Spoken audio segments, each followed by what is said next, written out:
wonni na lawoon wonni na lawoon wonni na askan wi réew mu ngeen gis ci àdduna fa mu tollu tey jii aw askanam ñoo ko melal noonu li ñuy wax indépendance bañ ko amee ba tey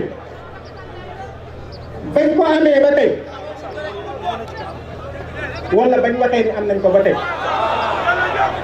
kon bañ waxee ni am nañ ko ba tey waaw nga jël kenn rek te la nga bëggoon lépp sottiwu waa léegi kon ndax jotul nit ñu boole ci ñooñ daara ma ne ndax jotul nit ñu boole ci jàngu bi ndax boo jotul nag ñu boole ci ñi nga xam ni jàng nañ te ñu yor leen ci diine wala ñooñu dañ leen di boddi rek ñoom it ñu nangu ko dama ni jeunesse bi nañu taxaw te xam ni lii ñoom ñu defoon loolu mënatu la jàll ñoo ngi sàkku nag solennellement ñoo ngi wax waa assemblée nationale ñun ñooy askan wi ñun ñooy askanu Sénégal ñun li ñu laaj mooy li ñu yoon may rek la ñu laaj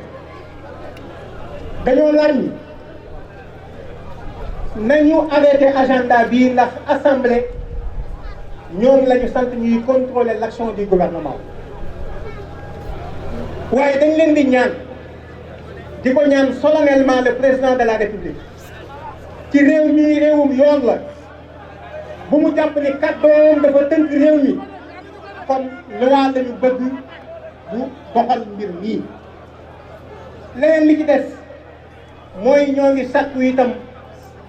askan wi nañ leen di déglu képp ku ñu dénk waroo ni xeeb sa askan ak nga koy cof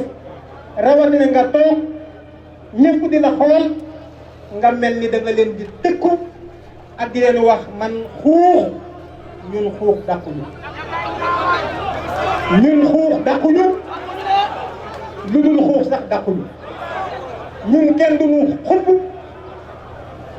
ñun kenn duñu xoxotal ñun kenn duñu xëpp ñun kenn duñu xupp kenn duñu xëpp ñun rek nañu démb tey soog a ñëw suñu kàddu gi yegg ak mu bañ a yegg lañu yemale kon nañu xam ni Sénégal nañu taxaw Sénégal nañu taxaw Sénégal nañu taxaw lawoon woon ni na